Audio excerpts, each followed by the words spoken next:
बिहार विधानसभा चुनाव के ब्लॉकबस्टर को आपके लिए डिकोड करते हैं, क्योंकि बिहार चुनावों की तारीखों की घोषणा हो गई है और बिहार में 243 विधानसभा सीटों के लिए चुनाव 2 चरणों में होगा। पहले चरण की वोटिंग 6 नवंबर को होगी, तब 121 सीटों पर वोटिंग की जाएगी और दूसरे चरण का जो मतदान है वो 11 नवंबर को होगा और तब 122 सीटों पर वोटिंग होगी। वोटों की गिनती 14 नवंबर को होगी और इससे पहले 2020 में विधानसभा का चुनाव 3 चरणों में हुआ था, लेकिन इस बार 2 चरणों में होगा। 6 नवंबर और 11 नवंबर ये 2 तिथियां आप याद कर सकते हैं। इसके बाद बिहार विधानसभा चुनाव में 7 करोड़ 43 लाख वोटर्स इस बार वोट डालेंगे। इनमें से 14 लाख वोटर ऐसे हैं जो पहली बार वोटिंग करेंगे। दिलचस्प बात यह है कि 14,000 मतदाता ऐसे भी हैं जिनकी उम्र 100 साल या उससे भी ज्यादा है। करीब 8,50,000 कर्मचारी इस बार चुनाव की ड्यूटी पर होंगे। पोलिंग बूथ पर भीड़ कम करने के लिए इस बार 90,712 पोलिंग बूथ बनाए गए हैं और हर बूथ पर औसतन 818 वोटर होंगे। इस बार चुनाव आयोग ने अपने अलग अलग 40 ऐप्स को मिलाकर एक नया ऐप ECI नेट लॉन्च किया है। अगर आप भी चाहें, अगर आपको कोई भी जानकारी लेनी है तो आप इलेक्शन कमीशन के इस ऐप पर जा सकते हैं और आपको हर जानकारी यहां से लाइव मिलती रहेगी, इसलिए यह भी आप नोट कर लीजिए। और वोटर्स की मदद के लिए एक हेल्पलाइन नंबर भी जारी किया गया है, वो भी आप नोट कर लीजिए, जो खास तौर पर हमारे बिहार के दर्शक हैं।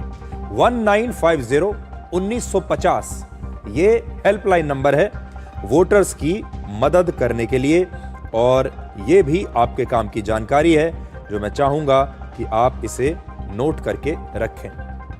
इस बार बिहार के विधानसभा चुनाव में पहली बार 17 नए बदलाव किए गए हैं, जिसमें से कुछ बड़े बदलावों के बारे में आपको बताते हैं, क्योंकि ये जो बदलाव हैं इस बार अगर ये सफल रहे तो पूरे देश में आपको देखने को मिलेंगे।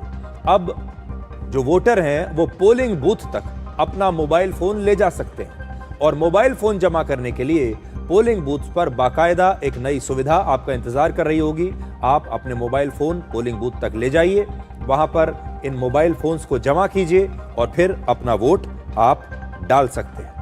तो ये एक नई चीज है, आप मोबाइल फोन ले जाइए और खुलकर अपना वोट डालिए। ईवीएम में इस बार हर उम्मीदवार की रंगीन फोटो होगी और नाम भी बड़े बड़े अक्षरों में होगा, ताकि आपको पढ़ने में और पहचानने में आसानी रहे। सभी बूथ्स पर वोटिंग को कैमरे में रिकॉर्ड किया जाएगा, जिसे लाइव देखा जा सकता है, और किसी भी बूथ में 1200 से ज्यादा मतदाता नहीं होंगे।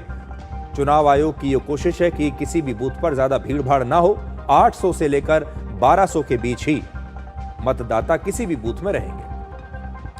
अब पोस्टल बैलेट की गिनती ईवीएम के आखिरी 2 राउंड से पहले होगी। इससे पहले अगर आप याद करें तो शुरुआत में ही पोस्टल बैलेट की गिनती हो जाया करती थी, लेकिन अब बाद में होगी। चुनाव खत्म होने के कुछ दिनों में ही इलेक्शन इंडेक्स जारी कर दिया जाएगा और इसमें कितने लोगों ने वोट डाला, कितनी महिलाओं ने वोट डाला, कितना परसेंटेज मतदान हुआ, ये सारी जो जानकारी है ये सार्वजनिक हो जाएगी, आप भी देख सकते हैं।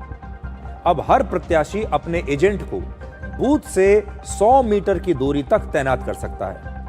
ये सभी नियम धीरे धीरे अब देश भर के चुनाव में लागू किए जाएंगे और इन बदलावों से देश भर के चुनाव में 3 सबसे बड़े असर आपको दिखाई देंगे।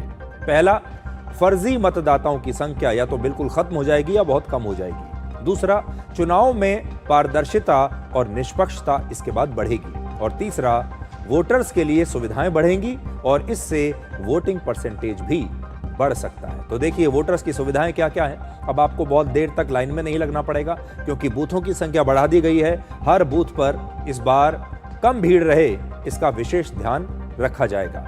जो वोटिंग हो रही है वो सब कैमरे में रिकॉर्ड होगी और आप अपना मोबाइल फोन बूथ तक ले जा सकते हैं। इस बार आपको बड़े बड़े अक्षरों में प्रत्याशी का नाम देखने को मिलेगा, उनकी फोटो भी देखने को मिलेगी।